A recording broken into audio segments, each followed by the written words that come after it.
आखिर इंडिया ने कैसे हिस्ट्री क्रिएट किया चंद्रयान 3 मिशन के सक्सेसफुल होने पर, क्योंकि इससे पहले भी कई देश चांद पर जा चुके हैं। चंद्रयान 1 मिशन ऐसा क्या खोजा चांद पर कि चंद्रयान 2 और 3 मिशन करना पड़ा? क्या चांद पर एलियन है?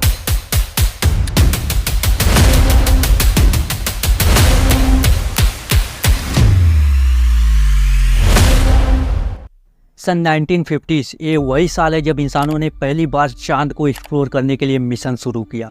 चांद पर भेजे जाने वाले मिशन कई प्रकार के होते हैं, जैसे fly bye mission, orbiter mission, impact mission, lander mission, rover mission और ह्यूमन मिशन। और भी कई मिशन हो सकते हैं। अब तक इनमें से सारे मिशन को सक्सेसफुली किया जा चुका है अलग अलग देशों के द्वारा। मोस्टली अगर हम बात करें इंडिया के बारे में तो 22 अक्टूबर 2008 इंडिया के द्वारा चंद्रयान 1 मिशन लॉन्च किया जाता है। चंद्रयान 1 अपने मिशन को सक्सेसफुली अंजाम देता है और चांद पर पहुंचकर कुछ ऐसा खोजता है जिससे कि दुनिया भर के सारे वैज्ञानिकों की क्यूरियोसिटी आसमान छूने लग जाती है, एक बार फिर से चांद को एक्सप्लोर करने को लेके। चंद्रयान 1 पहली बार ठोस सबूत लाता है दुनिया के सामने, वाटर ऑन द मून, चांद पर पानी है। इस बात को पुष्टि करने वाला इंडिया का चंद्रयान 1 मिशन ही था। 22 जुलाई साल 2019 इंडिया के द्वारा एक बार फिर से नया मिशन चंद्रयान 2 लॉन्च किया जाता है। 6 सितंबर 2019 चंद्रयान 2 का विक्रम लैंडर जब सॉफ्ट लैंडिंग करने के लिए चांद पर उतर रहा था तो सॉफ्टवेयर के ग्लिच की वजह से अचानक से क्रैश हो जाता है और मिशन फेल्ड हो जाता है। ये मोमेंट इंडिया के लिए बहुत ही दुख भरा था। सॉफ्ट लैंडिंग कराना बहुत ही ज़्यादा मुश्किल और कॉम्प्लिकेटेड होता है। अमेरिका और रशिया ने तो पहले 15 अटैम्प्ट में फेल रहे हैं। सॉफ्ट लैंडिंग कराना कॉम्प्लिकेटेड तो होता ही है, और जब बात आती है चांद के साउथ पोल पर सॉफ्ट लैंडिंग की तो ये और भी ज़्यादा कॉम्प्लिकेटेड हो जाता है। और चंद्रयान 2 मिशन साउथ पोल पर ही लैंडिंग करने के लिए था, क्योंकि चंद्रयान 1 ने पानी की खोज चांद के साउथ पोल पर ही किया था। चांद का साउथ पोल वो हिस्सा है जहाँ पर बिलियंस ऑफ ईयर्स से डार्कनेस है। साउथ पोल पर कई सारे क्रेटर्स हैं। क्रेटर्स का मतलब खड्डे होते हैं। ये क्रेटर्स आज तक सनलाइट से अनइफेक्टेड रहे हैं। यही वजह है कि यहाँ पर माना जाता है कि यहाँ के चट्टानों में पानी बर्फ के रूप में हो सकता है। साउथ पोल की ये तस्वीर आप देख सकते हैं चंद्रयान 1 के द्वारा लिया गया है, जिसमें कि यहाँ पे आप देख सकते हैं जो कलरफुल है वो पानी है। 14 जुलाई साल 2023 इंडिया के द्वारा एक बार और फिर से नया मिशन चंद्रयान 3 लॉन्च किया जाता है।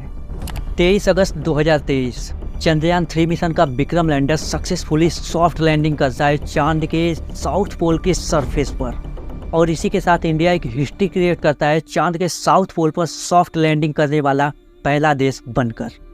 थोड़ा सा अगर हम कंपेयर करें अदर्स कंट्री वीएस इंडिया, एक तरफ देखें तो रशिया और अमेरिका जैसे देश को 15 अटैम्प्ट लगे चांद के सरफेस पर सॉफ्ट लैंडिंग करने के लिए, और वहीं दूसरी तरफ केवल इंडिया 2 अटैम्प्ट में सॉफ्ट लैंडिंग करता है चांद के सरफेस पर। यह है ऑर्बिटर जो कि चांद के चारों ओर घूमता रहता है। ये है लैंडर जो कि ऑर्बिटर से अलग होकर चांद के सरफेस पर लैंड करने के लिए होता है।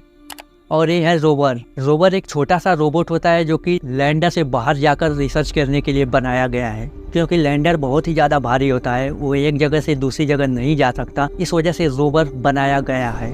बात करें चंद्रयान 3 के विक्रम लैंडर के वजन की तो इसका वजन 1750 kg है और प्रज्ञान रोवर का वजन 26 kg है। ये वीडियो विक्रम लैंडर के द्वारा ली गई है जब प्रज्ञान रोवर चांद के सरफेस पर उतर रहा था। तो प्रज्ञान रोवर के पास 14 दिन ही है रिसर्च करने के लिए। कैसे 14 दिन है आइए समझते हैं इसको। मून का एक लूनर डे अर्थ के 1 महीने के बराबर होता है, और जब चांद पर रात होती है तो लगभग -200 डिग्री सेल्सियस से भी कम तापमान हो सकता है, और इतना कम तापमान में किसी भी टेक्नोलॉजी का काम करना मुश्किल है। प्रज्ञान रोवर में सोलर पैनल लगा है, तो जब तक चांद पर दिन रहेगा तब तक ही प्रज्ञान रोवर काम करेगा। तो इस वजह से 14 दिन ही मिल पाएंगे प्रज्ञान रोवर को अपने काम को अंजाम देने के लिए। आपके मन में एक सवाल आ रहा होगा कि जब साउथ पोल पर डार्कनेस है और प्रज्ञान रोवर सोलर पैनल से चलता है तो आखिर कैसे वो चलेगा उस डार्कनेस में? जवाब बहुत ही सिंपल है। विक्रम लैंडर साउथ पोल पर ही लैंडिंग किया है, लेकिन एग्जैक्ट उस डार्कनेस में नहीं, जहाँ पे थोड़ा उजाला है वहाँ पे लैंडिंग हुआ है। और प्रज्ञान रोवर भी उसी एग्जैक्ट डार्कनेस में नहीं जाएगा, जहाँ पर उजाला रहेगा उतना ही दूर जाके वो रिसर्च करेगा।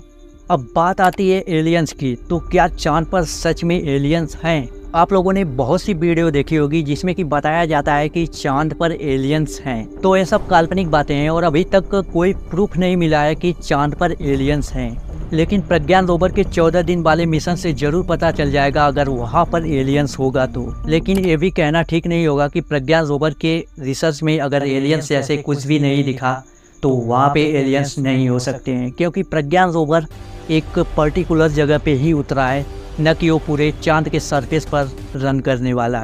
प्रज्ञान रोवर विक्रम लैंडर से केवल 500 मीटर की दूरी पर ही जा सकता है, तो उतने ही दूर में जितना भी होगा उससे वो उतना रिसर्च करेगा। तो आज की ये वीडियो यहीं पर ख़त्म होती है और थैंक यू सो मच, आपने अपना कीमती समय निकाल कर ये वीडियो देखा।